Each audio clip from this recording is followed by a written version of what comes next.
I got a quick one. Here goes. Be me in Cub Scouts, around 3rd grade or so. Live in the low country of South Carolina. One day our scout leader decides to have a large camp out on his property. Scouts and parents were invited as well. Day comes. Everyone arrives. Place is basically several acres of cornfields, wheat, and other tall grass shit, with the dude's house on one end and the campsite on the other. The perimeter of the land is a forest, with the campsite being a half circle of cleared forest. This whole area is about 5 miles away from civilization. About 10 to 15 kids with their parents show up for the night. I'm gonna skip the events that we did in the day because they don't really matter, unless I don't remember. Anyways, night sets in. One of the chaperone and other scout leaders ask me and 2 other kids to pick up firewood from his truck. We grab our flashlights and head out. Probably a third of a mile walk to the truck. We take a path through the cornstalks. Path is mowed down, maybe 3 yards wide. Then I see something. And I just want to mention that I remember this moment clear as day. This shit happened when I was a kid, and I'm 21 now. I lift up my flashlight to see what it is. All I saw was a tail sticking out of the cornstalks about 15 feet in front of me. It basically looked like a rat's tail. Color was whitish, pinkish, but the base of the tail looked like it was at least 3 feet off the ground. Whatever that thing was just kept moving into the cornstalks, dragging its tail behind. The other 2 kids and I confirmed that we all saw it. I was too scared to look into the cornstalks though. We finished the errand and came back with firewood. Nothing strange happened the remainder of the trip.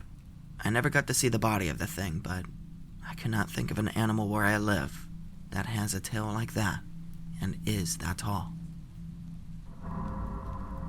Back when I was a kid, we went to this lake. It's called Lake Atilan. My friend's dad is the owner of a natural reserve around the area. Very thick woods. It's explored, but still pretty thick. There are a couple of trails made for walking, but there was this one trail called the Long Trail. It went pretty fucking deep into the mountain and back into the hotel. Me and my friend, who were about 7, and my sister, who was about 5, decide to walk it. We take a wrong turn or something because we start walking off trail. And up the mountain we go. By this point, everything is silent all of the time.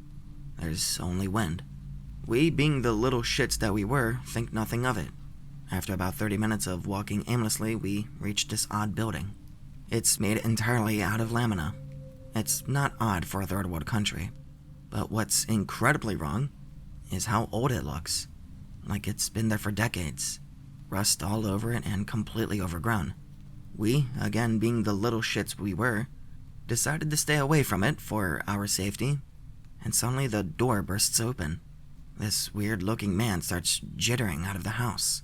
He looks at us, and he starts doing this weird movement, like he's laughing, but there's no sound. He starts walking towards us. Nope.x. Keep in mind, we're pretty much fucking lost at this point. We use the little common sense we have and simply run down the hill. We end up around half a mile off the place that we started. Sister is crying, friend is on the verge of tears, and we're all tired as fuck. A car stops next to us. It's my dad. He was on the way to the police station to file a search report. He takes us back, and we get yelled at. Come to think of it, I think there was nothing wrong with the place. It still creeps me out though. They never found the cabin, or the old man, and just blamed it on us being little kids and scared. All 3 of us know what we saw that day though. It was absolutely real. I was 5 or 6. My mother was fighting cancer, so she was in a hospital. So my uncle and my grandma were taking care of me at the time. We didn't live in a big house, so I had to share a king-sized bed with my uncle. I didn't mind though. My uncle practically served as my father during my childhood. Each night, I would wake up at 3 a.m. for no apparent reason. So, my uncle would get up as well and go into the kitchen to smoke a cigarette, preparing some warm milk to make me go back to sleep again. Each time he went out of the room, I was compelled to go sit on the ground in front of the bedside table. And this is where it got weird. My uncle used to keep a bottle of water near the bed, in front of said bedside table. It was nothing fancy, just a regular plastic bottle. And I don't know how to put it into believable words because I know this sounds absurd, but this bottle of water would talk to me, and some kind of twisted CGI-like mouth would appear on the bottle's neck. The mouth moved, but the voice I heard came from all around me, and a disgusting smell of ammonia would invade the room. I asked years later. We never even had ammonia in our house. I don't recall what the voice used to say, except for the fact that it would give me a 5-minute countdown during which I could not move. And I mean, I literally could not move, like it was some kind of paralysis. The voice told me to stay put, and it would threaten my family. It was a warm, adult, male metallic voice. I can't recall most of the things it said, though, but when the countdown reached 0, I would run to my uncle and I would tell him everything. Of course, he didn't believe a word. This went on for 6 daunting months, every night. And then one night I had this realistic nightmare where I was strapped onto the bed by thorns, and my whole family was being slaughtered as I watched. Blood was everywhere, and the ammonia smell was stronger than ever. Then, everything went black, and the voice told me goodbye. My mother died some days later, and everything stopped. I still smell ammonia each time I get nervous or physically sick, even if nothing ammonia-based is nearby. B16. In the kitchen helping Mom with housekeeping because I'm a big mama's boy. So I'm sorting Tupperware and food cans on cabinets. Suddenly, holy shit, ow, I feel this Can you tell I'm very dedicated to screaming? I feel this piercing sensation all over my body. Like when you get a cramp on your leg, but it's everywhere. I'm down on the floor screaming in pain, scaring my mom, who was right next to me. I remain like this for a few minutes. Then the pain lessens slightly by second. I was red all over. I looked like I got a really bad sunburn. On some spots where the cramping felt the worst, the redness was more intense. It hurt to touch there. Mom took me to a clinic and they said it was just sunburn. No way that could happen in a matter of seconds. I didn't go to the hospital because my family couldn't afford it. I never found out what the hell that was. A nun gets obliterated by a fucking space laser. They're like, oh shit, wrong house. Sleeping downstairs on couch. Let cat in and out through window beside couch. Cat comes in at night, but because I'm going to bed, it's dark as fuck. So I just feel for her in a really dim light. Touch her face and fur. Aww. Reach some more and feel something hard and smooth, but also kinda sharp. I'm half awake and half asleep, and my brain thinks I was accidentally touching her teeth. I hear her hiss. Why the fuck you hissing, kitty? Keep hearing hissing and wondering what the fuck is wrong. Turn on light to see if she's okay. She fucking brought in a goddamn hissing scarab. Freak the fuck out and almost start to cry as the bratty twerp I am. Call Mom and she rolls her eyes and is indifferent, like the badass boss she is. Scarab still hissing like fuck. Mom gets broom and beats it to death as it hisses its dying hisses. I get super upset because I didn't want her to kill it. I just wanted her to put it outside. Fuck you, Mom. Her solution to any insect in the house is kill it. Fuck you, Mom. Fuck you, hissing scarab. And most of all, fuck you, cat, for bringing that goddamn thing in the house in the first place. The fuck is your problem? Okay, fuck this Anon. How dare you blame your kitty cat? Also, it doesn't look like they, mention their age, but I think they were probably, 5 or 6. Which is why they called in their mom to do this. They're, actually some, 26-year-old. Okay, I'm way off track. It's not exactly creepy, but I used to sit outside in the sun after doing my homework when I was about 8 or 9. I would start building little shrines for the ants, and I would try to imagine what it would be like to be an ant, and what they would think of a human, and how their limited lifespan would make it seem like I was an immortal being to them. And eventually this would make me wonder about the universe, and the stars, and how small and insignificant we were. At some point, it was like everything clicked, and it all made sense for just one moment. The universe, life, and etc. And then, I would lose that feeling and would go play with my toys. And I'll do this every day. B10. With some neighborhood kids by the pond. There's an overflow sewer thing, leads down to underground tunnels and shit. Stupid kids do stupid stuff. We built a makeshift bridge out of sticks and reeds. Crawled into it. About 3 other kids and I go down the ladder. Fucking spiderwebs everywhere. And other gross stuff. The fuck we doing down here? Oldest kid tries to act cool, starts to go down the tunnel. We all follow him, but we stop a little ways because we're pussies. And also the smell is terrible. He goes forward, but he stops suddenly.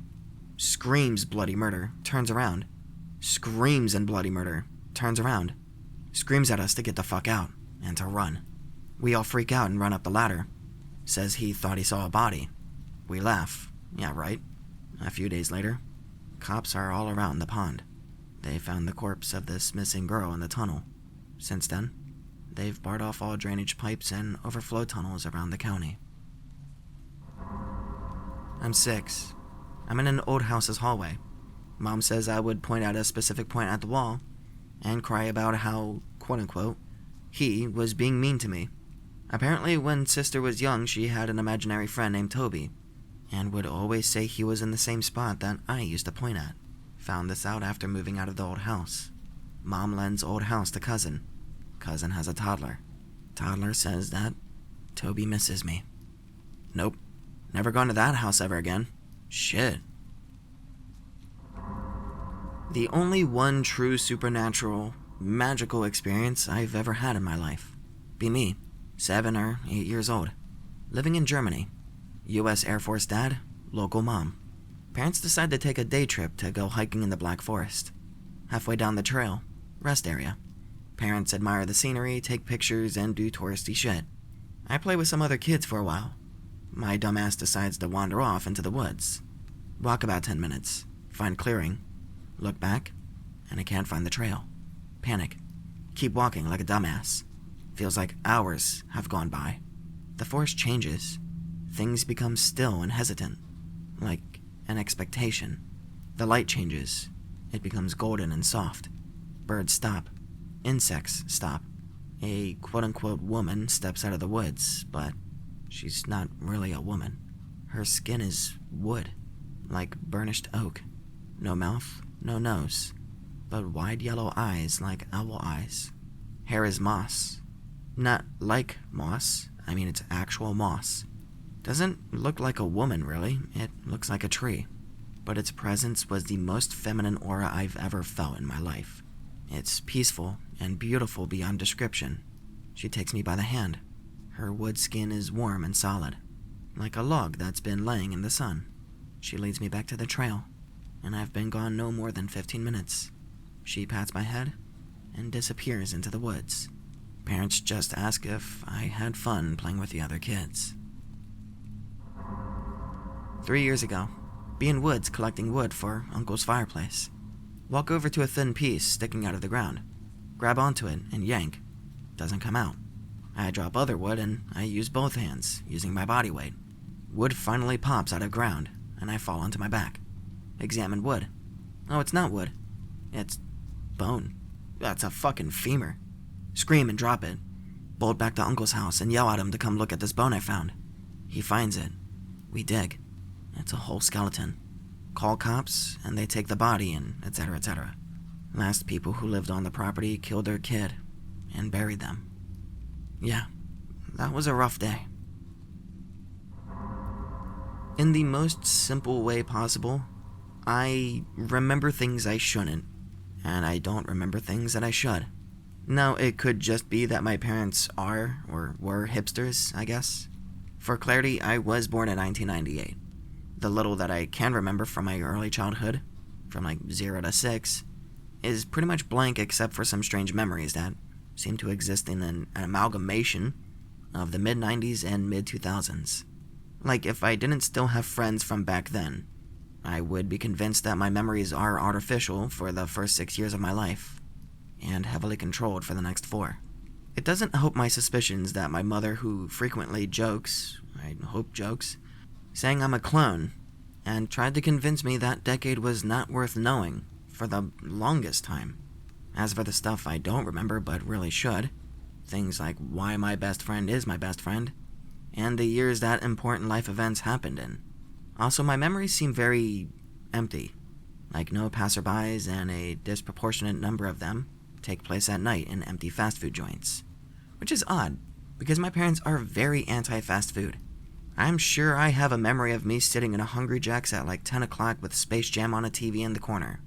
But that makes no sense because that memory would have to take place in like 2006-ish, judging by the age I think I was.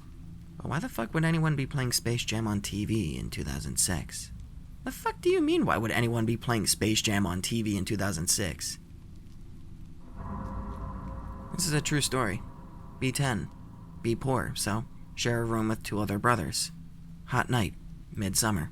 Windows open. Only a screen between us and the outdoors. Be sleeping on the floor because it's so damn hot. Parents are still awake, right out in the living room. No door on our room. Hear scratching sound on the window screen. What the fuck, that JPEG? All 3 of us hear it again. Call for Mom. Mom, there's a scratching on the window. It's just a window, non, go to sleep. She checks out the window just in case. Nothing.gif. Half hour later, we're still awake, because we're little shits, talking and carrying on. Hear the scratching sound again. Nope. Call for Mom. She comes in again, this time upset. Just the wind, go to sleep. She checks out the window again just to make sure. Finally fall asleep.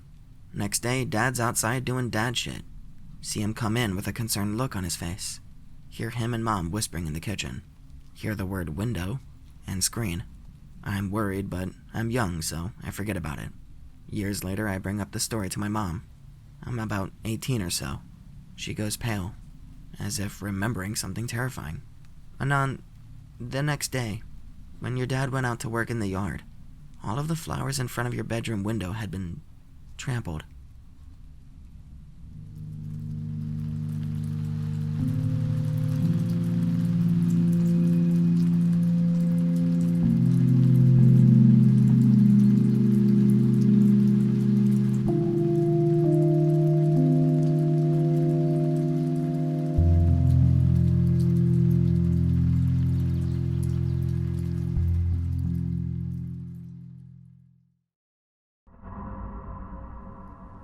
I'll share one of the most traumatizing experiences of my life, but you'll need a bit of background before I just jump into green text. It'll be long. Firstly, I love my father in spite of his failings. He was a horribly evil man who hurt everyone who came near him, including his children. My mother was from a well-off family, but had been disinherited because of her erratic behavior. She'd been a waitress when she met my father, first real work she had probably ever had to do, and my father led her down a path of drug addiction. By the time I was born, my father was the ripe young age of 50, and perhaps realizing my mother had run her course, he had taken her to court and won full custody of me. This wasn't for my benefit, but because with me came a nice fat social security check. My father suffered from PTSD from Nam and other psychological maladies. Because of this, I often spent months living with his ex-wife while my dad had whores and junkies. Eventually, he had lost the apartment and acquired a small townhome. As per usual, whenever my dad moved, I had to move with him. And this time, he'd gotten me a puppy, who's now in the corner snoring. Now a senior, not long for this world. My grandmother had visitation rights to me, thanks New Jersey legal system, and my experience happened when I was supposed to be spending the weekend at her house. Be 15, grabbing my bags to stay at Granny's. Granny's downstairs talking with my dad. For once, it seems civil. Grab my pup and ask Granny if I can bring him, knowing she intends to say no since she hates animals. This time she shocks me and agrees, making sure I have everything I need. We get in the car and a blanket of heavy falls on me. It's like I cannot speak or move. I'm like paralyzed. I am overwhelmed by a feeling of concern. Something is wrong, but I cannot speak or even turn my head. I shift my gaze over to my granny. My granny is driving normally, but has a big frown on her face. Normally she would be probing me for information about my home situation. She probably feels whatever this is as well. She suddenly pulls into a Wawa, or a convenience store, and gets out of the car. I don't follow her. I remain in the car when my cell phone rings. At that moment, the blanket is gone, and everything's back to normal. I answer the phone, and it's my father. Doobie, or that's my nickname. Where the hell are you? He asked. I'm with Mom. We stopped at Wawa, I replied. It got very quiet, and then my dad spoke as if he was crying. You should have said goodbye before you left. But I did. I gave you a hug and I left, my dad said. Oh, and then excused himself, hanging up on me. I put the phone down and briefly wondered if my dad was getting Alzheimer's when I picked up on the goodbye. My dad's very against saying goodbye because it means forever. At most, you would say bye or see you later. This blanket feeling is still gone, but I have this extremely strong feeling that I need to go home. When my granny gets in the car, she doesn't start it right away. I know I have to get home, but my granny never gives up her visitation days. We both sit for a couple of seconds in silence, and then I tell her I need to go home.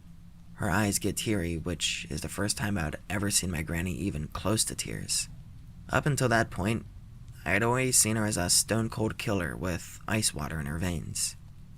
Well, if you have to, then you have to, she says. Once again, not even trying to fight this. She drives me home. I grab my stuff, and she leaves without a word. I walk into my home expecting my father to be dead on the floor, as crazy as that sounds. Nope, he's sitting on his recliner, in the dark, watching TV. I put the puppy down and he runs to my dad. He was more of my dad's than anyone else's, even though we'd only had him for about 10 days. Instead of running upstairs to play PlayStation games, I sit down and just look at my dad. He smiles at me and tells me he's glad I decided to come home. That entire night, we talk theology. I talk about life, hopes, and dreams. He shares his regrets, his wrongdoings, and his goal to see me graduate high school. We stay up far too late on this father-son night, and my dad needs a little help up the stairs to bed. Once we get to the top, he tells me he'll be okay and walks to his bedroom down the hall. Before I go into my room, he calls my name and tells me that he loves me, and that he's sorry. I figure he's apologizing for worrying me. I tell him not to stress it, and that I love him too. It's very late. I crawl into bed with my pup and curl myself into a ball. I wake up at 1:32 a.m., even though it was much later when I had fallen asleep. Someone is knocking on our front door very loudly. I shout to my dad to let him know someone's at the door, but all I hear is a snoring. I'm almost a full-grown man, at the age of 15, so I muster my courage and I walk downstairs slowly. Every step feels as though I'm melting into the steps. With every step, it gets harder to take the next, but I press on. As I reach the first floor, the banging stops. Yet I can see through the privacy window that the screen door is being held open. I know they're there waiting for me to open the door. I know that I should not open the door while my dad is asleep. My hand reaches for the knob and I cannot stop myself. I open the door wide, and there stands a shadow man. He was close to 7 feet, and from his outline, I could see he was wearing a hat and a long coat, though there was no detail, only black. It was like his image was sucking the light out of the air. That's how I felt, at least at the time. The sickly orange glow of the streetlight faded short of him. I tried to look into his face, but there was only the foggiest hint of red, like taillights that are very far away. I was frozen again, this time in fear. I knew this meant death, that I was gonna die. I kept having this crazy thought of how this is how I die. This is how I always die. I'm going to die and nobody will care how I died, because nobody will know. I was building up to a state of panic, but I couldn't move. All the while, the shadow man just stood there. Even though he made no movement, I somehow knew he was going to kill me. At this exact moment, I heard a woman speak behind me. She was my mother. Not my birth mother, but my real mother. And she was telling me to turn around and go to bed. I wanted to scream how I couldn't move, how I couldn't get away, but my body had turned and was climbing up the steps. The shadow man was behind me. I know. Climbing these steps behind me, though I could not see or hear him. I walked into my room and shut the door when I was able to control myself again. I somehow knew I'd be safe in here, that the shadow man couldn't find me in here, but I didn't feel relieved, because the front door was still open. I knew I had to close that door or the shadow man would get my dad. Instinctively, I reached for the door when something stopped me. Opening the door meant death for me, without a doubt. Keeping the door shut meant death for my father, without a doubt. I started to cry as I made my choice, and I climbed into bed. I woke up in the morning, but I didn't get out of bed. I just laid there, too frightened, even in the morning late, to move. I kept telling myself it was all a nightmare, a horribly vivid nightmare, and that all I would have to do was open my bedroom door. Another hour went by before I finally opened the door. Baseball bat in my right and a pillow in my left. When I opened the door, a rush of relief met me. From the top of the steps, I could see that the front door was shut. My dad's door was open, and as I walked slowly down the steps, I could see he was in his typical sleeping position. Not wanting to wake him, since we'd stayed up late, I decided to just have cereal and watch some TV. Morning turned to afternoon as my stepmom started blowing up the phone for us to get up, so we could get going to the vets. We were going to get my pup neutered. I felt a sinking feeling as I climbed up the steps, but I put it out of my mind. I grew numb knowing what I was going to find, but for the sake of an invisible audience, I played my part. I walked into the bedroom, and I told my dad it was time to get up. I loudly joked and banged on the dresser, knowing that he wasn't breathing. I grabbed his leg, stiff as an oak, and I tried to shake him. I couldn't though, so I moved up to his face and I looked at him. He looked very peaceful, though I noticed freaky blue veins on his face. I knew he was gone, but I still pretended for my audience that I believed he was only sleeping. I don't know how long this went on, but inevitably, I called 911 in a very fake panic, saying that my father wasn't breathing, and then my stepmother to calmly tell her that my dad was gone. The story continues to this day. In a sense, I've shared this feeling the very next day with all my half-siblings, with grown men and women who hated my father with an unbridled fury. I'm not convinced they didn't know something more. In fact, my gut tells me they know a lot more than I do. But these days, they're dropping like flies and taking their secrets to the grave. I often wonder if they see the Shadow Man in their final moments. I'm also scared that I will as well. I live in Saskatchewan, and when I was in grade 7 back in the early 2000s, the grade 8 class went to Cypress Hills on a camping trip. This is fucked up. I'm shaking typing this, so I'm just gonna make this into a green text. Arrive at Cypress Hills after an incident where a teacher ran out of gas and one of the other vans had to go get a gas can and rescue them. Yes, this incident was a source of merriment, even into high school. It was hilarious having a teacher fuck up. Anyways, they arrive, set up, and the teachers say they can go on a group walk. Supervised, of course. Everyone decides they want to walk into the wilderness adjacent to the group camping area, so off they go. Immediately see a moose and find a large tower-like structure made of logs, which was apparently astoundingly slippery due to the rain. After climbing on this tower with the teachers praying to the god of permission slips, they move on. It's beginning to get dark, as they arrived at around 6 and it was 8:30 before they finished setting up. The teachers say, "Okay, time to go back." Everyone pulls out a flashlight and laughs. Keep exploring, with one teacher keeping track of the route that they take. Come upon an area where they can see a moderately clear area, but a stream blocks their path, and the teachers told them that they weren't getting wet unless everyone brought wetsuits and towels. His sentence trails off as he looks across the stream, and a female teacher asks, "What is that?" A vaguely human-like figure in the trees past a clear area, and it was almost glowing, it was so white. Moved extremely jerkily and just wrong, as the student who told us the story described. 3 female kids start screaming that it's not an animal or human or anything, and that they need to go back. Teachers are clearly wanting to run just as bad as most of the kids. Some kids clutching at teachers as if they were their parents. Can't just book it as kids will surely become separated. Teachers just say it's an albino moose or something, and that they should head back as it's very dark, and the stream is preventing them from continuing straight. Head back, make fire, eat fire-cooked stuff. Everyone's tense but enjoying themselves. Fucking starts raining, everyone decides it's now bedtime. Sometime in the middle of the night, one person says his watch read 3 a.m., another claimed it was closer to 2.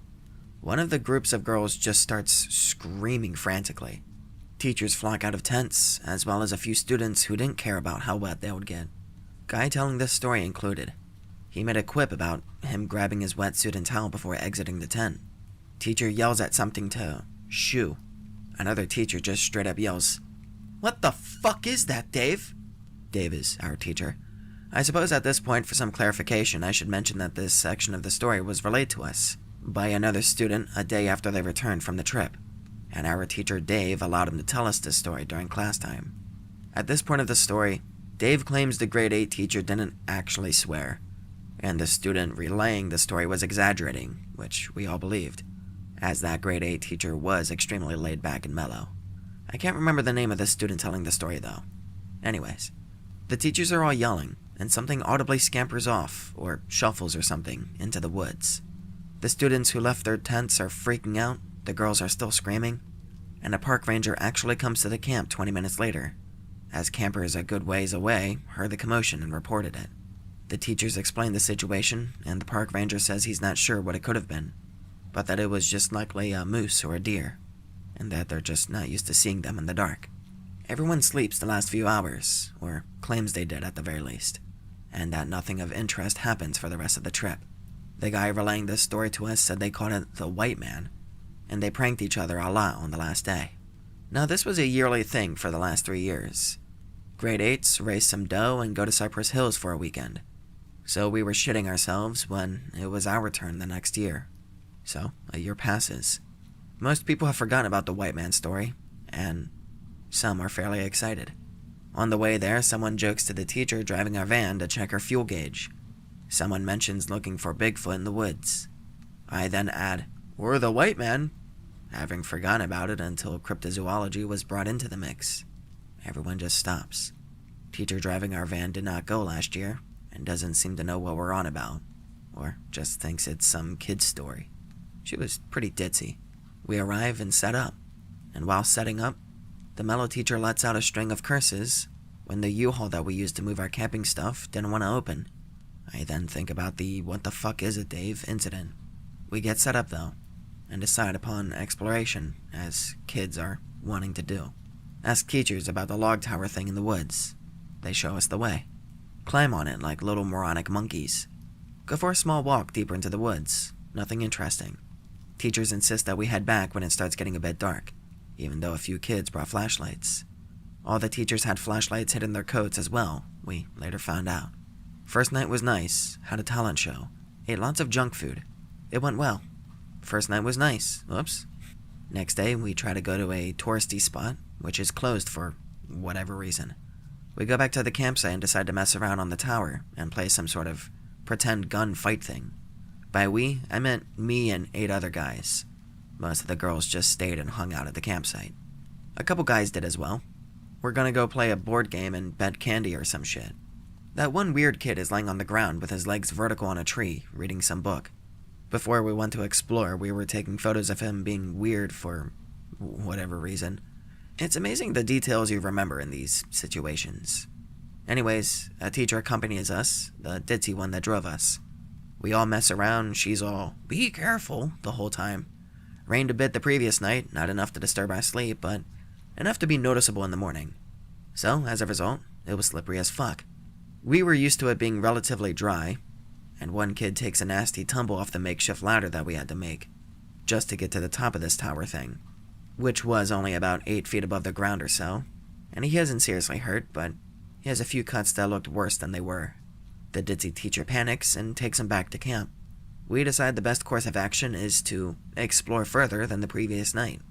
It's about 3 p.m. at this point. Start talking about Bigfoot, and then immediately after that, the White Man. A little into our exploration, a deer takes off into the woods. We shit ourselves and we run back. Of course, we all know it was a deer, but we claim it was Bigfoot, yada yada. Kids are stupid lying fucks.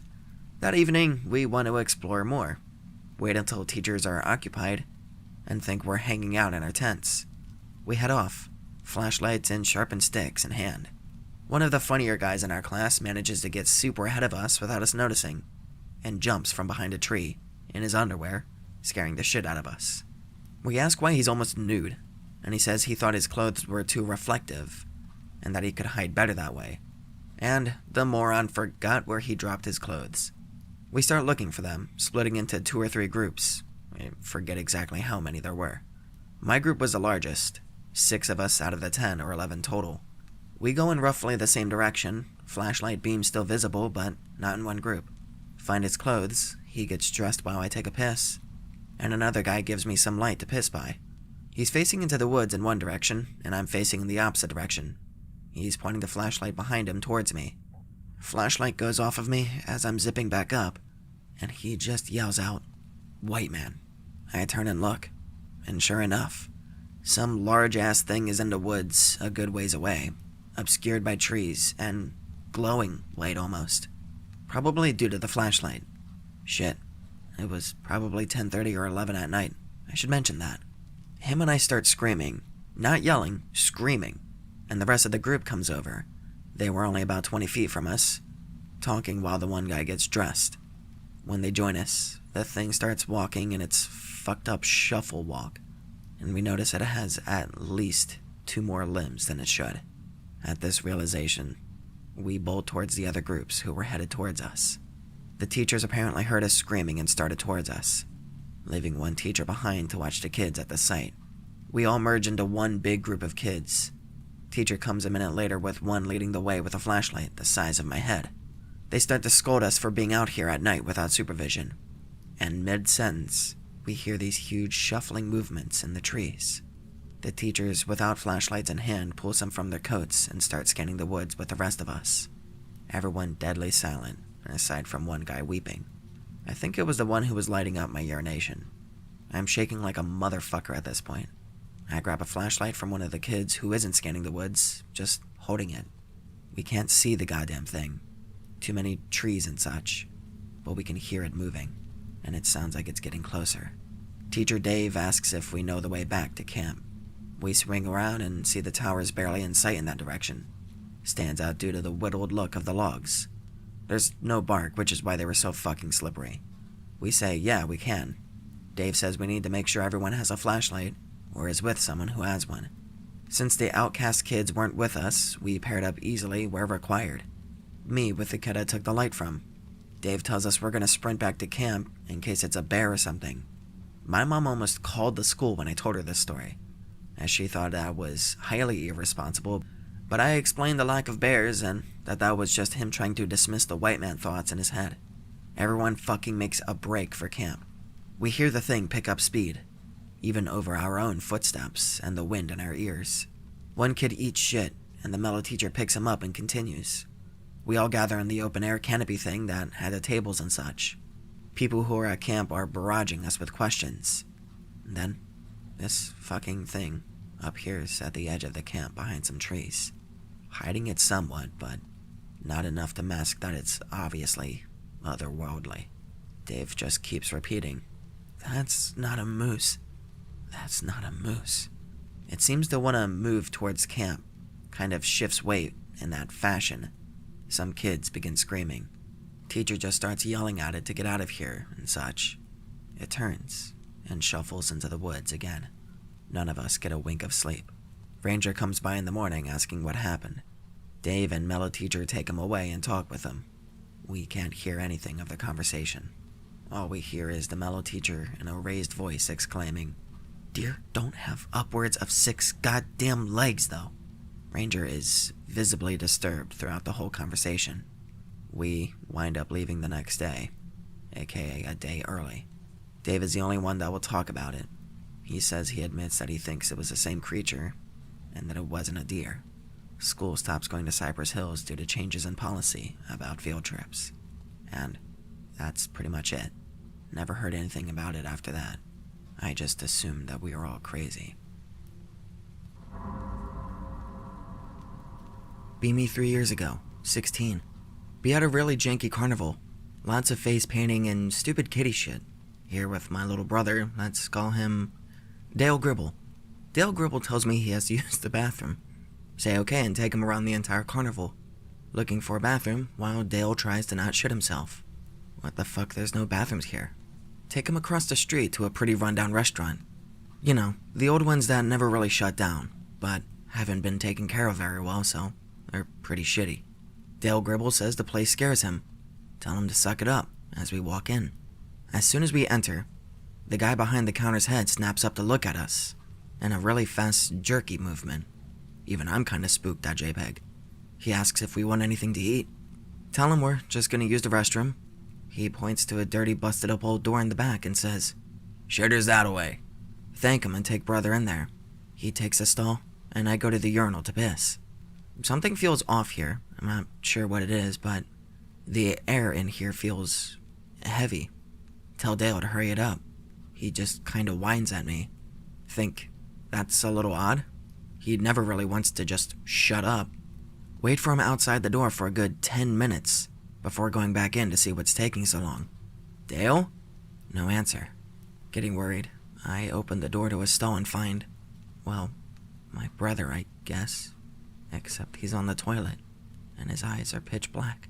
These odd hands, covered in some nasty black liquid, had risen out of the toilet, and they were just all over his body, squeezing and constricting him. I pass out from the sight. I wake up in Mom's car, and I ask her where Dale is. My face when she asked who that was. My face when my mom was 100% convinced I was an only child.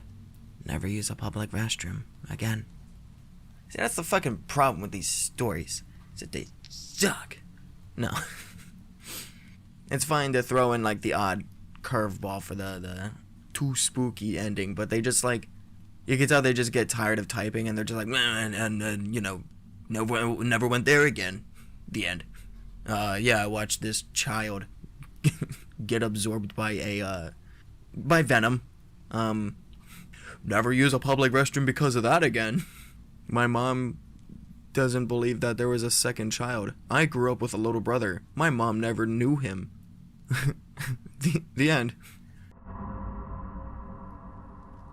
This is a strange memory I have from when I was young, and it raises a lot of questions. I'm about 12 to 13 years old. I find myself in my dad's truck late at night. It's cold outside and snow covers the ground in northern Michigan. I wait for him to enter the truck so we can drive somewhere. I'm not sure where we're going, I just know we're going somewhere. Like, maybe the store to go shopping? He enters the truck and pulls out of the driveway and begins driving down the road. He stops the truck suddenly, as he sees through the window of my bedroom the silhouette of a man standing in front of the closed door, within my room. "What the hell was that?" he says under his breath. I laugh. I tell him it's nobody. What he was seeing was a life-size poster of a basketball player that my mom had given me the day before. She got it for free from someone at her work.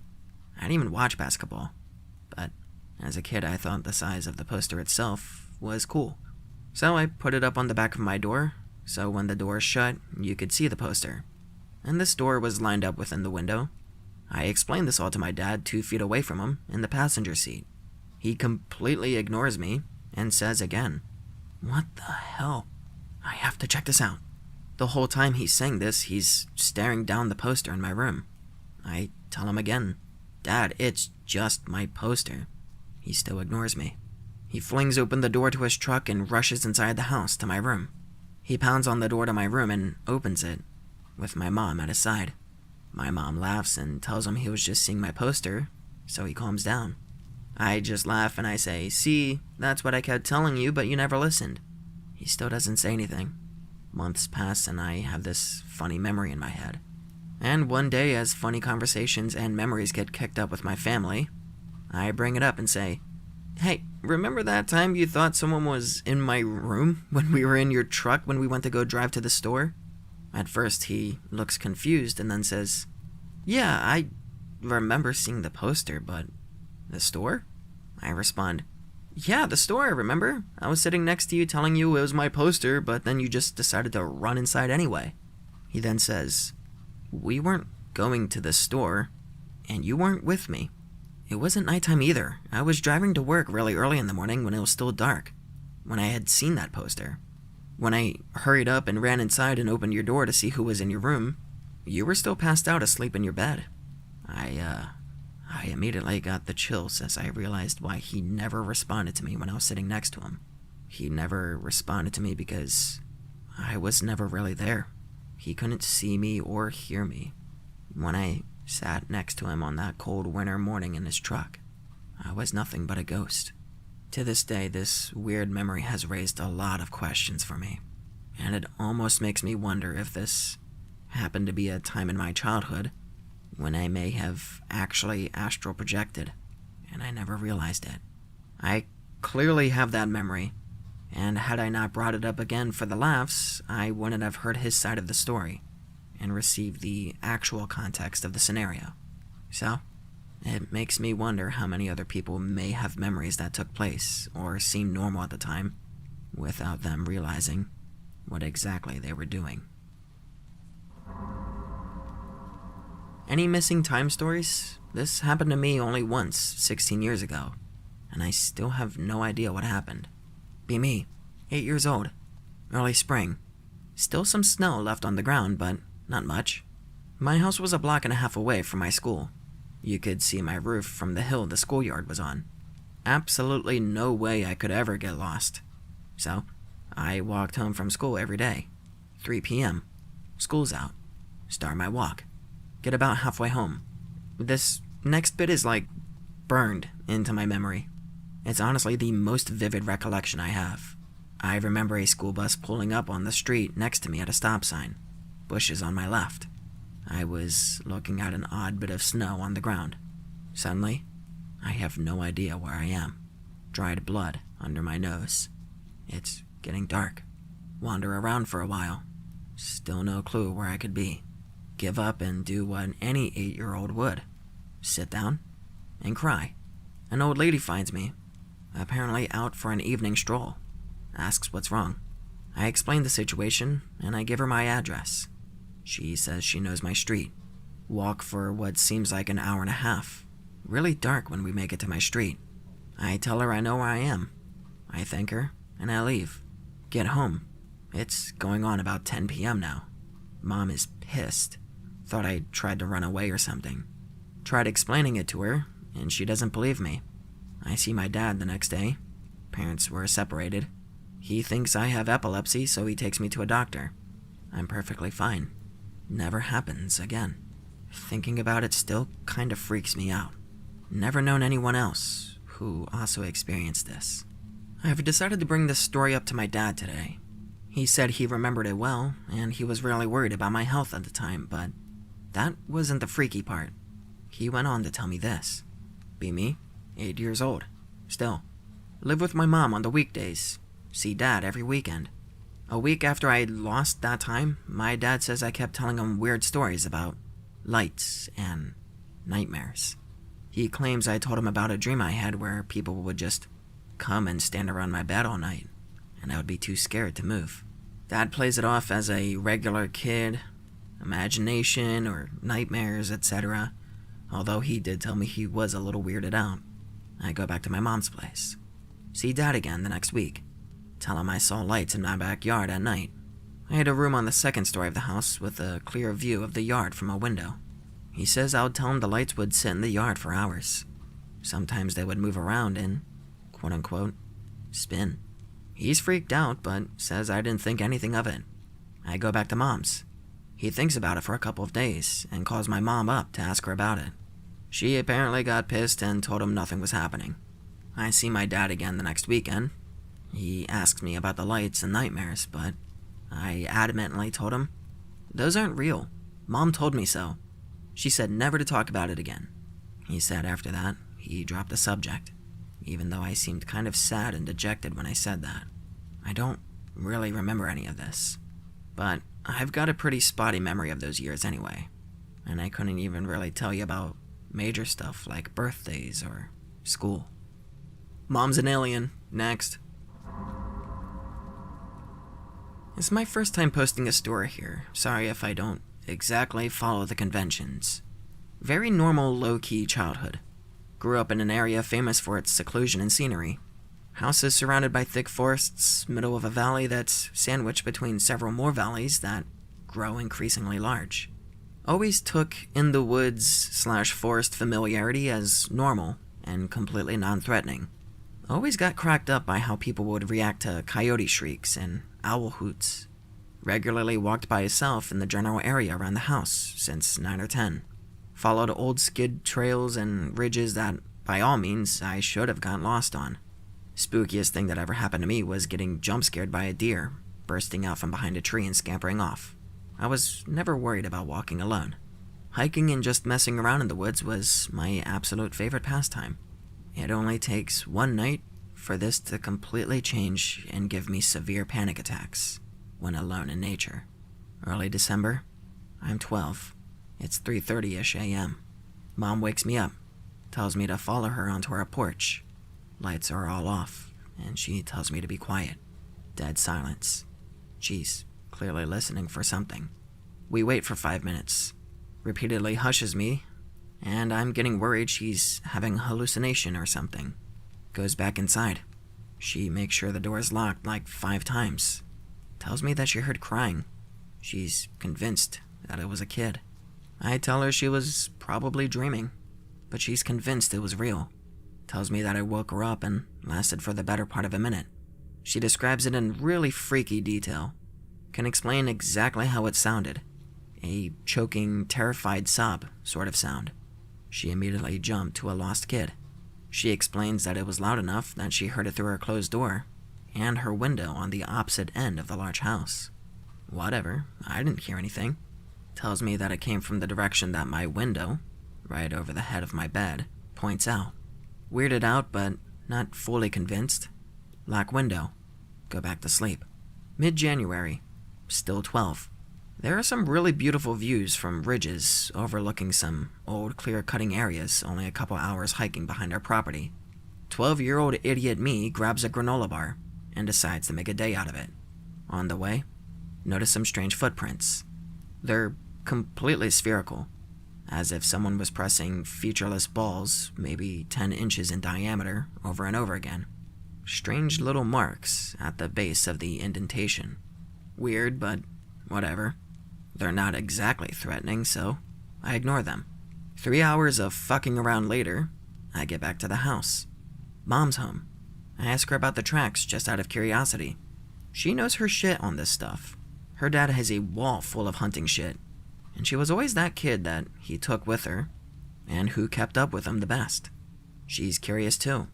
Follows me out to where they start. After a couple of minutes, she starts laughing. They're turkey tracks.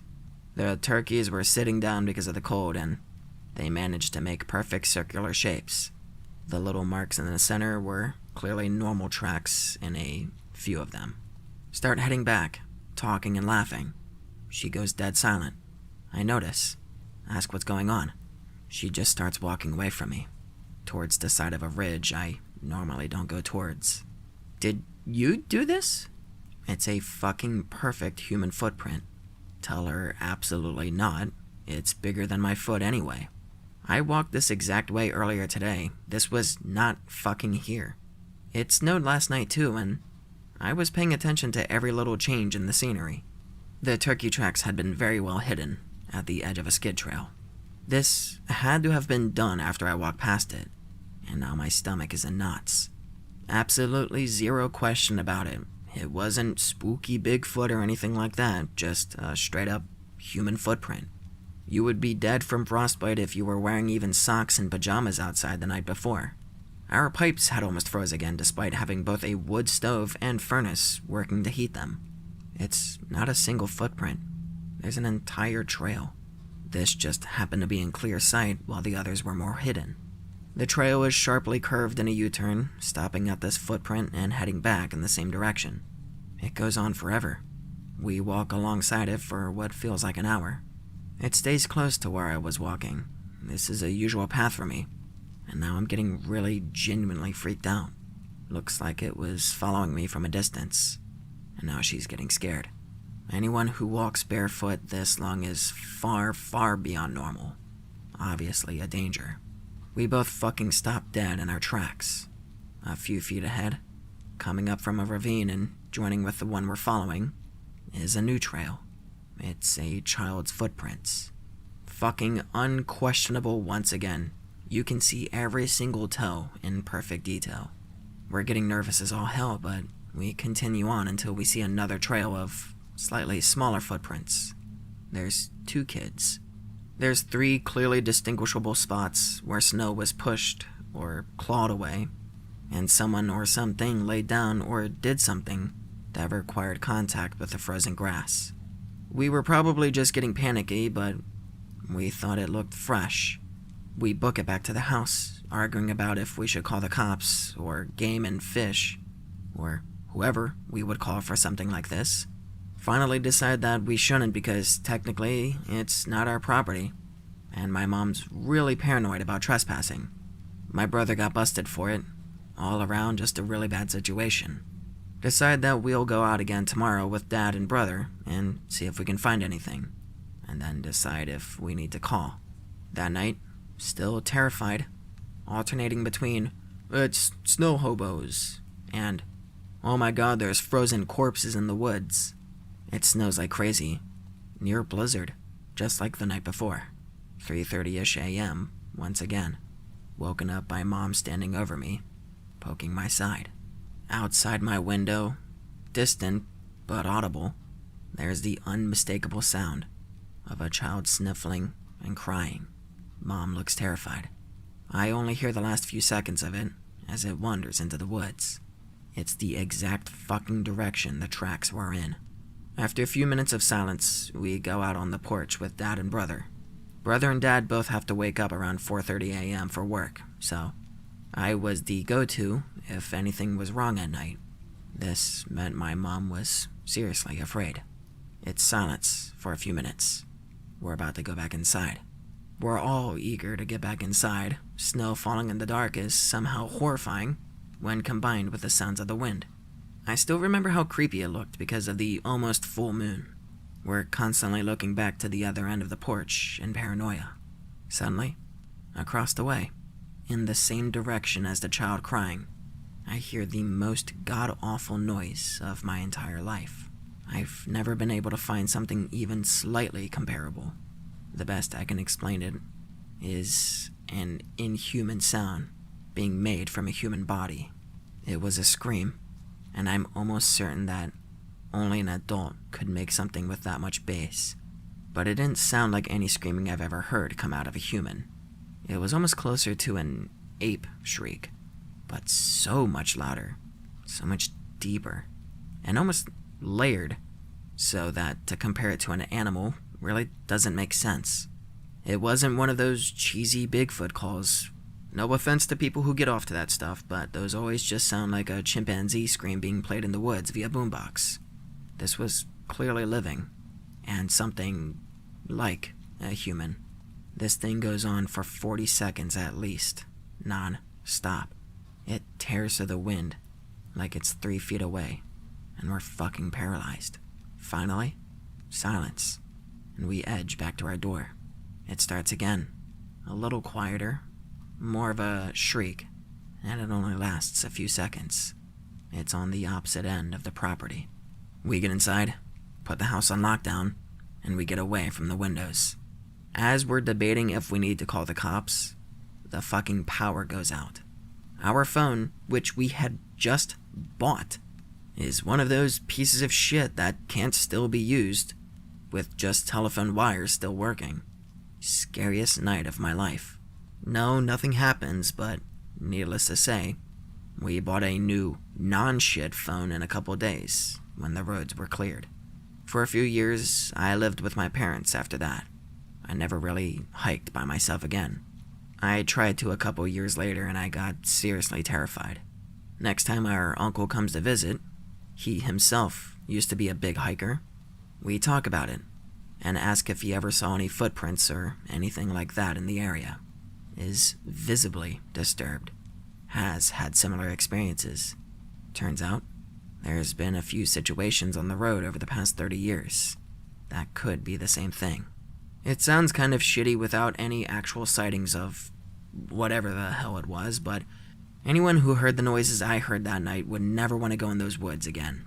I had waking nightmares for ages of walking in the snow and seeing something, but I never remembered what it was when I woke up. Lots of freaky shit like that from my mom, too. I'm not big into this kind of shit, but I really don't know what was up that area, or how it could be easily explained.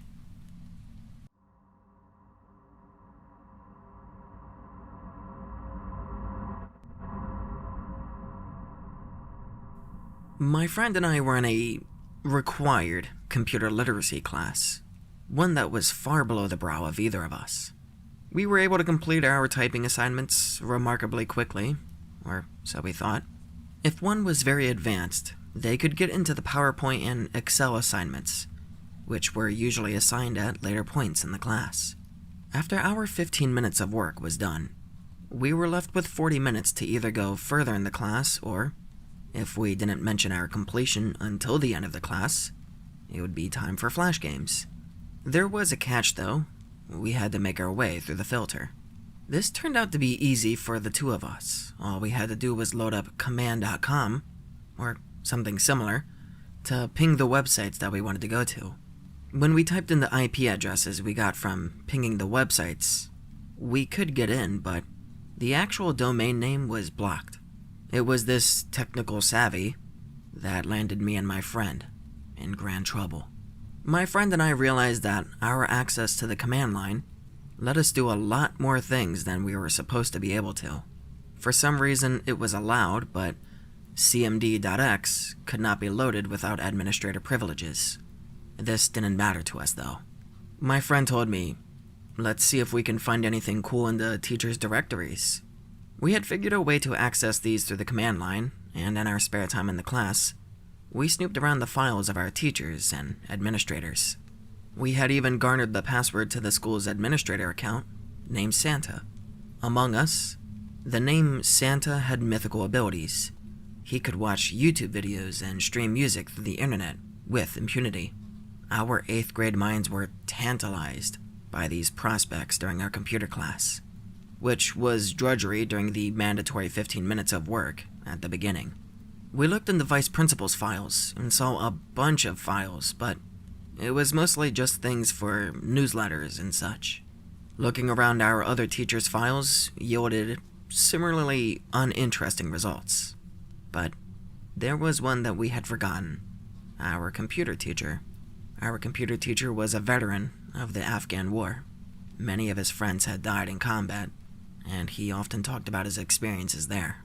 Honestly, he wasn't much of a computer teacher. On occasion, he even remarked about his computer troubles, and it was obvious that word processing software was just about the extent of his expertise.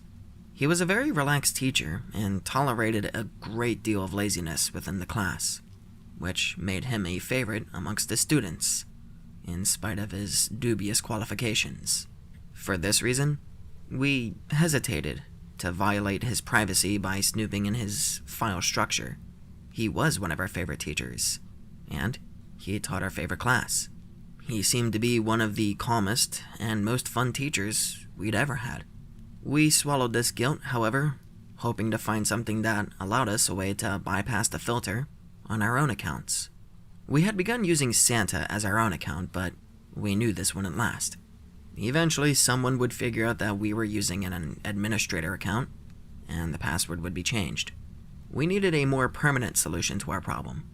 Despite the fact that our computer teacher couldn't click his way through a paper box, we threw a shot in the dark, hoping to find something to go on. We clicked around for a while, looking through his files quickly to find something that would unblock our favorite sites. This went on for several class periods, and we could only look for about 25 minutes during a class period. Logging in and out took a great deal of time, and doing so at the wrong time would leave us red-handed. We often waited for our computer teacher to settle into his desk, doing other work and leaving his eyes off of our activities. Eventually, after the 5th day of searching, we came across a zip file. The zip file was encrypted, and we assumed that this had to be the motherlode, the file that would tell us how to manipulate the filter to our purposes. We had come prepared with a flash drive to copy the file, and we knew that figuring out the password would be complicated. We copied the file while our teacher wasn't looking, and decided we would meet up later to figure out what was inside of it. Even though it was the last quarter of the year, and our hard work was about to be done in a few months, we still wanted to accomplish this end. With so much time invested, we couldn't give up now. We brought the file home and began using our favorite tool, Google, to figure out how to break the zip open. Through tons of websites, links from various forums, and suspicious utilities, quote-unquote, to open encrypted zip files, we had come up with no other way besides brute force to break the file open. Between my friend and I, we guessed a variety of passwords. We had guessed password, 1234, ABCD, and other permutations thereof. Our computer teacher wasn't that good with computers, but he was not a grandmother, obviously. We even tried the password admin, even though that was usually reserved for networks. That didn't work either.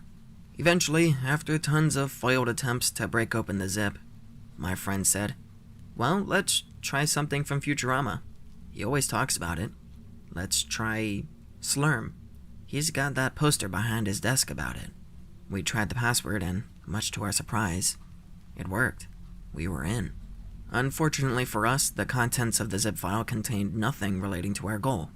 Instead, it was a series of pictures featuring U.S. military men and an Afghan woman. In the first picture, the man and the woman appeared to be having a good time. Everything seemed just fine in that picture, but further on, things became far from fine. Further on, the picture showed the men with the woman with decreasing amounts of clothes on. She no longer seemed happy, and was obviously being held against her will. Further on, the event progressed into, well, assault. In the pictures prior to this part of the event, our teacher had not been seen in the pictures. However, a few pictures in, our computer teacher appeared, apparently for his turn with the woman. The pictures which included him did not include another one of the men, so we assumed that he must have been taking the pictures for the majority of this attack. We couldn't believe our eyes. Our teacher, the calmest and nicest person we'd ever known, had assaulted someone while he was in Afghanistan. But our fear and disgust at that point was nothing compared to the pictures we saw towards the end of the series. Our teacher stabbed a woman in one picture, and in the next, the original 3 men urinated on her corpse. We agonized over the implications of what we had found. With our newfound interest in the law and what was illegal, we found out that our breaking into the school's network could carry a 10-year penalty. We were both 14, and in our state that was old enough to be charged as an adult. Furthermore, we didn't want to ruin our teacher's life. He had redeemable qualities to us, and we thought that he must have atoned for his wrongdoing in the past. We couldn't do this to the person who had facilitated our wrongful entry into the school network. The next day, the school's system administrator had caught up with us. Well, he knew that someone was abusing the Santa account, and that whoever was doing it was in our class by the time period that it was happening. There was apparently only one computer class going on during our period, and the timestamps on the logins of the administrator account showed a pattern of entries during the period of our class. This information was shared with our computer teacher, who showed a combination of disappointment, grief, and anger towards our class. Luckily for us, we had kept our activity secret. The part of the class that we sat in was relatively unoccupied, and since we both appeared to be model students, we weren't the first suspects. But my teacher interrogated the entire class equally, and we all felt his wrath.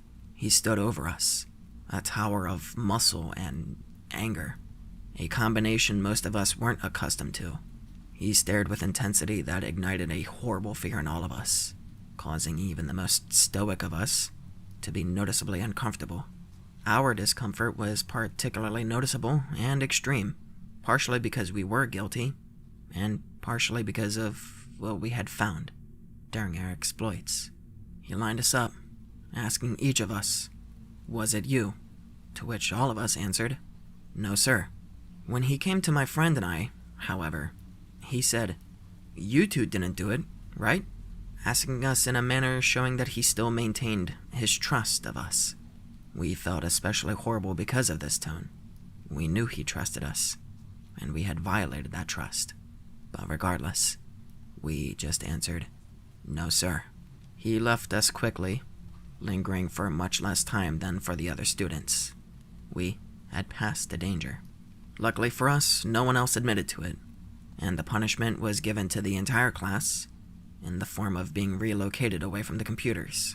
We were overseen strictly as a result of this problem, but luckily there was no jail time for anyone. My friend and I swore to never talk about what we had seen again. We deleted the files and went to separate high schools afterwards. In retrospect, I should probably have done something, but I was too scared to know what to do. Without any evidence to validate my claims, this will just have to remain as a story. I've been thinking about writing up my spookiest experience for some time. Might as well. Be me, no more than 12, living in an Eastern European shithole. Communism might be gone, but it left the country a few decades of development behind the rest of the civilized world, and very rural. Get onto a school trip to the mountainside. Every day of the trip, we go visit someplace else in the region before returning to our quote-unquote hotel. It's just a 2-floor concrete cube in the middle of bumfuck nowhere, literally on a small hill clearing surrounded by forests for tens of miles. I end up in one of the second-floor rooms, first floor for Brits. The rooms are spacious, but empty. Just a single large closet to dump our stuff, a few single beds spaced out perpendicular to opposite sides of the wall, and one large window. We keep the window half open because of an ungodly heat. Right outside our window stands a single tall tree. Night 1, we learn that one of our classmates is a sleep talker. He lets it out in his sleep that his father's beating him. We make fun of him for being a wimp because, well, domestic violence is a standard here. Night 2, dozing off, suddenly snap out of it, open my eyes and look up without moving. Need a second to adjust because the beds on my side of the room don't get as much moonlight as the other side. There's a dark figure standing ominously over me. Fuck. Fight or flight kicks in. I instantly spring out of the bed, clock the figure where its head should be, and shove it into the open closet and lock it. The lights turn on. Everybody is half sitting up, looking terrified. Then, they burst out laughing. Notice that Chris is missing. They dared him to spook me. Night 3 is uneventful, and on night 4, it should be noted that I've been having trouble falling asleep.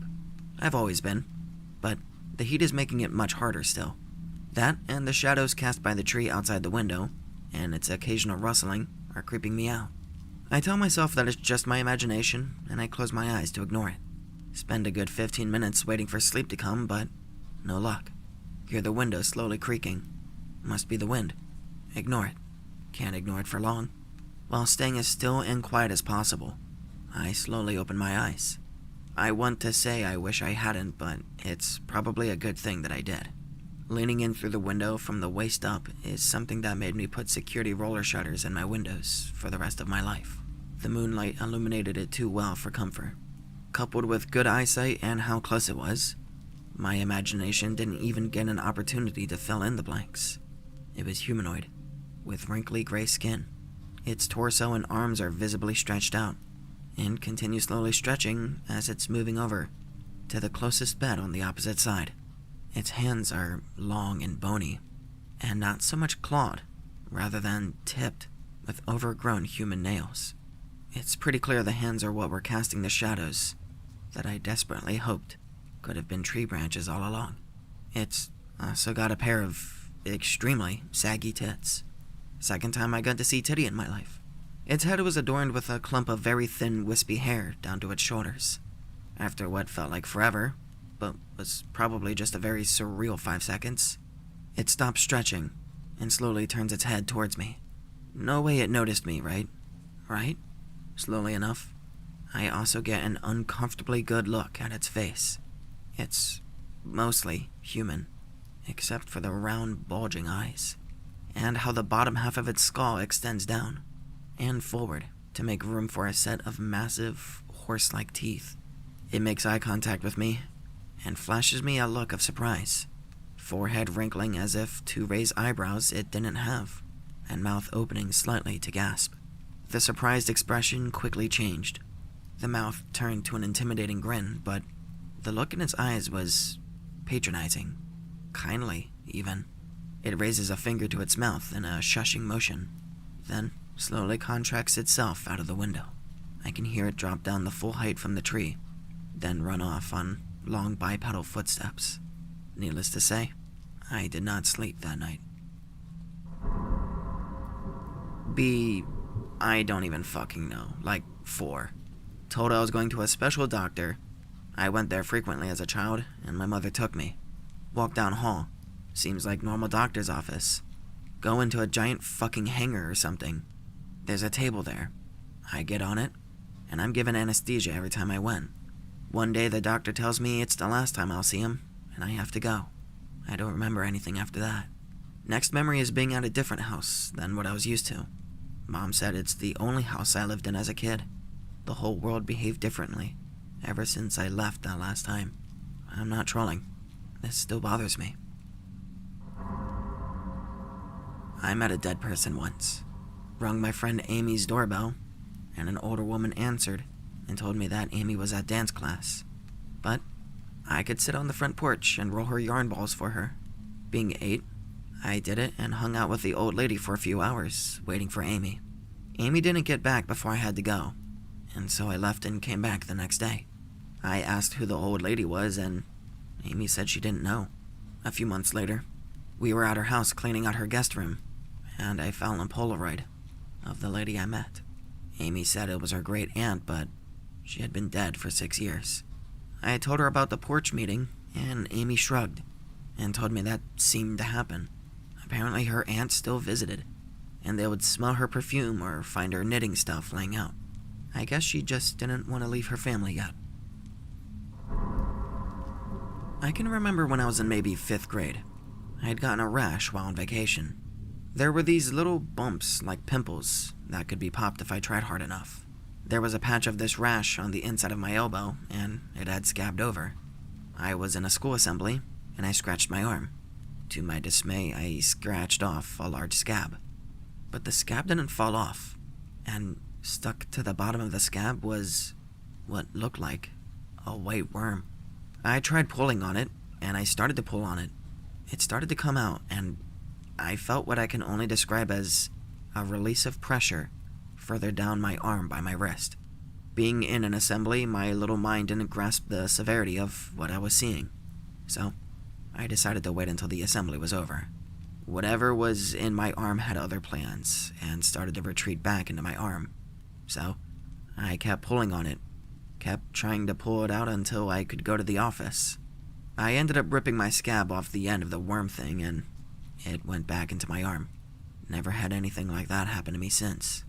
I might have imagined it, but the sheer discomfort I still feel in my arm while recalling it makes me think otherwise. Didn't really tell anyone about it until years later. Last summer, friends get back from traveling, and we all go camp out about 50 miles out of town. Find clearing in woods and set up tents for the night. Friends get high and we all chat about our school days until nightfall, and we set up a fire. I fall asleep after a while, and wake up in the dark about a few meters from the camp. See my friends still sitting around chatting. Think they dragged me out of the circle, so go back to joke about it. "What are you talking about, man? We thought that was you over there." They point to a guy standing between 2 trees. I can't see his face, just an outline of his body. Do a quick head count, and get other friends out of the tent. Nobody's missing. We have no idea who the guy was. Everyone was quiet now and freaking out. We sit there for ages, staring. He starts walking away. He wasn't staring at the camp. Whatever it was, he was staring out into the woods the entire time. My best mate picks up a torch and begins running towards the guy. I followed with my other mate. No sign of the guy. Couldn't hide behind a tree since they were really thin. Couldn't have been a prank since I found the spot that day, and none of us had planned it. Still scares me to this day. No idea why I was a few meters away from camp when I woke up, and why the thing was facing towards the woods. Not sure if it was creepy, but that's my only spooky story. Once in 8th grade, 2 friends and I went exploring near in the woods and came across an old Civil War graveyard. We started playing in there for around 10 minutes and left to keep exploring. Nothing happened until later that night. I woke up suddenly to someone punching and kicking me. I thought it was my uncle and that I pissed him off somehow. It lasted for about 30 seconds, and I got out of the covers, and my room was still locked, and the lights were on. About 5 years old, I'm with my parents in a really big stone monument thing. It's really busy, tons of people about. They get the bright idea to play hide and seek inside the building. I love hide and seek, so sure. They go hide, I count to 10. I start looking for a while. I can't find them. I look behind a vending machine. When I turn around, the place is completely empty. Not a soul. And there was like 100 people before, searching this area looking for them still. Eventually start crying and walking out of the empty building, thinking I'm going to have to live on my own now, and I've been abandoned. Soon as I leave the building, they show up, wondering why I'm crying so bad. They said they were just hiding behind one of the pillars, but I'm sure I checked them all. As I look back inside, people are still milling about and walking around as if they've always been. I only started crying because I couldn't find them, not because I thought it was creepy. But the stress of the situation still lets me remember it. I was too young to really think about the people missing, but I hear about back rooms lately, and this seemed kind of similar. So, I knew this kid in high school. Fat, ponytail, always wore shirts from his church. I liked the kid in the limited interactions I had with him. Then one day, "Hey Orion, my church made a Christmas video, wanna see?" "Sure, Anon." About 8 obese men and women holding guns, and a fake stuffed Santa dummy.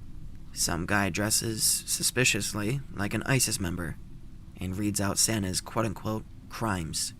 "Santa, you are found guilty of stealing Jesus' birthday." I crack up a little. I think it's a joke. I think he did this as a joke. Some morbidly obese woman who can barely stand flags everyone in the frame. Flag as in pointing a gun at someone. Waves her shotgun into position and blasts a hole into Santa. They all begin unloading into Santa. Some dude begins stabbing what remained and squealing like a high-pitched dying pig. I see the ponytail. It's him. I can't hold it in. My sides explode, sort of like the Santa's head in the video. He gets offended. "What's funny?" "Dude, you made a Chechen Rebels meets ISIS video of Santa being murdered. Fucking gold, bro."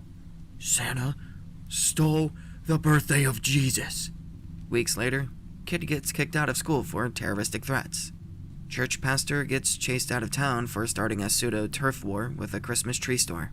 Weeks after that, fat lady that nearly killed someone on cam died of breast cancer. Pastor of the church made a massive Facebook post about breast cancer being God's punishment for adultery after she passes away. Turns out it was his wife. Be me in high school. 17 at the time, 28 now. Knees are royally fucked up this day. Arthritis. Stay home from school and sleep. Girlfriend wakes me up at 3:30. Panicked look on her face. Ask her what's wrong. "Anon, everyone's been looking for you since lunch." Tell her I've been in bed all day. She tells me her, all of my friends, and staff saw me up until lunch. Dad and I go down to school to confirm that I was home all day. Principal goes white. Pops tape into VCR. Sure as shit, there I am walking down the hall on several cameras. Different cameras at different times, up until noon. No sign of me after that. Even creepier is that whatever that was talked directly to and even touched several of my friends. I was once coming back from school, and then this guy comes out of nowhere, pulls out a table knife, and threatens to stab me if I don't come with him. So I panic and try to cross the street to get away from him. He grabs onto my backpack so that I don't run away, but I still manage to overcome his grip. I manage to get away and he comes after me, but a white van comes out from the corner full speed and runs him over. The ambulance came, but he died anyways.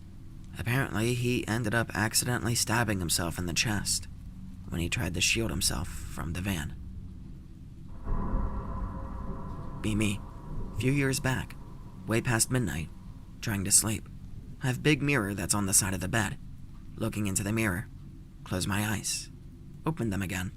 It's not myself that I see in the mirror. Bright red eyes looking back instead of mine. A smile that's way bigger than my mouth. Has sharp teeth. Almost shit my pants moment. Sit on the bed, scared. It's me in the mirror again. Step up immediately and turn on the light. Thinking I would not be able to sleep anyway, I go to the bathroom to wash my face. Using the towel to dry my face, I cover my eyes with towel while drying. Uncover them. For an instant, I see the same scary face in the bathroom mirror. I couldn't sleep nor look at mirrors for a few days. Still scared of looking myself at mirrors till this day.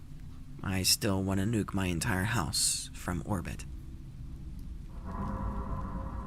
I went camping in Wales, Florida once as a kid. Big Boy Scout group, out in bumfuck nowhere in seas of grass and trees. Be playing hide and seek. I go up into a tree like everyone else, cause that's the only real way to hide there. 20 minutes pass. I'm not the most popular guy. It wouldn't be the first time they left me behind to do something else. Screw it. I'll go down and back to camp. Branch breaks on the climb down, and I fall maybe 10 feet to the ground. Pass out like a bitch. Wake up in the camp next to fire. They found me just outside of the tent line, passed out. I assumed I dehydrated. Think one of the other came to get me. They were all accounted for at dinner for the last 10 minutes, at least. I fell out of a tree like half a mile away. Everything seems fine, if not a bit sore, except my wrist is bruised, like someone dragged me by it. Be me, 7th grade, walking to school as usual. Decide to take shortcut behind a friend's house. Turn right, walk 2 blocks. Turn left, continue to walk. Where the fuck is the main road? Thinking I should have come to it to take a right about 5 minutes ago. Check Razor phone, 8:50 a.m. I left home at 7:20 a.m. It's a 20 to 30 minute walk to school. Where the fuck am I? Panicking intensifies. Turn around and start backtracking, inexplicably crying. Why am I crying? I'm just late to school. Emotion riding so high for some reason. Come to the main road I was trying to get to, except one problem. I'm on the opposite side from where I was walking from. Had I took my normal route I had taken, I would have taken a right and stayed on the same side of the street. I'm now on the opposite side of the street, and in an area as if I had taken a left. Call Dad. Fucking hysterical at this point. He comes and finds me. I calm down when I see him. He's the first person I've seen all day. Wait, I haven't seen anyone during the entire hour and a half I was walking. Didn't even feel like an hour and a half. I go to school and everything's normal. Dad said to tell everyone I just had a doctor's appointment so I don't get sent to the counselor and, get called crazy. I still have no fucking clue what happened that day. I was thinking aliens for a long time, but it could also be some time warp, wormhole, passage between dimensions, or God knows what else. I know one thing for sure, though, and that is there is no way in hell I crossed that road without noticing, because opposite the side I would have come from is lined with townhouses, so there's no way to get behind them unless you take a couple more turns to get on the side streets to the neighborhoods. Be 11 years old. Sister's 10. My little sister was watching TV at 2 a.m. on a school night. I told her to go to bed or to at least turn it down a bit. It was at like 90% volume. She said fuck you, so I took the remote and went to my room. She's stupid and doesn't use the buttons on the TV and starts banging on my door. I tell her to piss off and she backs off for like an hour. 5 a.m. She comes back and slides a piece of cardboard that she set on fire under the door. I try to stomp it out because I got carpet, and she stuck a knife under the door to try and cut me. All the adults are drunk, so I went out my window and woke up my grandma. She gets told to fuck off and gets a big lecture by Granny. The next morning I tell my mom and dad about what happened. They told her that she couldn't watch TV for a week, and that's it. And then Mom let her watch it after 3 days because, well, she learned her lesson. Now whenever I bring it up, my mom always acts like she doesn't remember, and my sis acts like it wasn't a big deal that she tried to kill me. TLDR, awful family. This happened 3 years ago. Used to work at a Christian preschool. One kid bit another kid.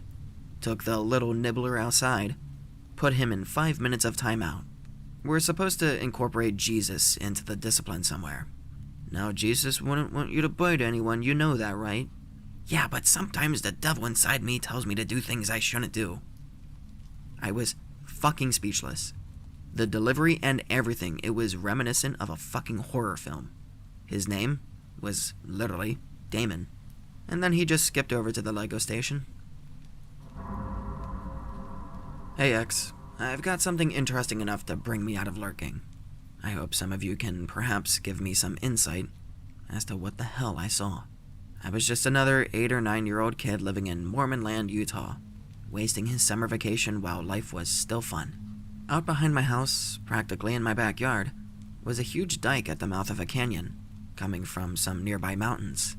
There was a drainage pipe that acted as an outlet for the little water that came down from the canyon at the base of the dike. Right above this big pile of accumulated sand was the perfect natural sandbox with the perfect natural garden hose, providing a constant steady trickle of water. It was easily visible from the back windows of my house, and this allowed for my mom to watch me play from within the house, and she would let me mess around all day at the base of the pipe. I was a huge dinosaur nut, and I had a bunch of those nice, cool Carnegie collection models that a destructive kid like me should never have. I would take a bucket full of these out to the natural sandbox every day, and I would create little river systems and immerse myself in the anarchist society that I created for my dinosaurs, sitting out in the sun for hours and getting sunburned pretty much every day with a neighborhood kid who tolerated me. I did this on and off for the majority of the first half of the summer. Nostalgia, that's sad. In mid-July, as it happened every year, it started to rain more, and one night we got hit with a decent thunderstorm. Lay in bed that night, no doubt anticipating the new environment I would have to play in the next day. Got up in an hour, which no doubt pissed off my parents, and not bothering to wait for my friend, I headed out right to my little natural sandbox. A significant amount of water was coming out of the pipe, and a small pond had formed where I usually played. I played with my lake for about half an hour as the sun rose a little. It had to be about 7 or 8 in the morning. I was sticking dinosaur toys in the shallow mud and trying to balance some pieces of floating wood debris when something floated next to my little hands. I went to push it away because it was on a collision course with one of my improvised boats, but I ended up recoiling. You know when you're a little kid and something startles you so badly that you don't scream? You just kind of stare and retreat back a little. That's what I did. My little heart was jackhammering. This thing was about the size of a guinea pig, and I use an animal as a size comparison because it was definitely an organic thing, but it wasn't any animal or living thing I had ever seen or have ever seen since. It still freaks me out to think about. It floated in that low current region at the edge of the pool for a few seconds, and I got a decent look at the thing.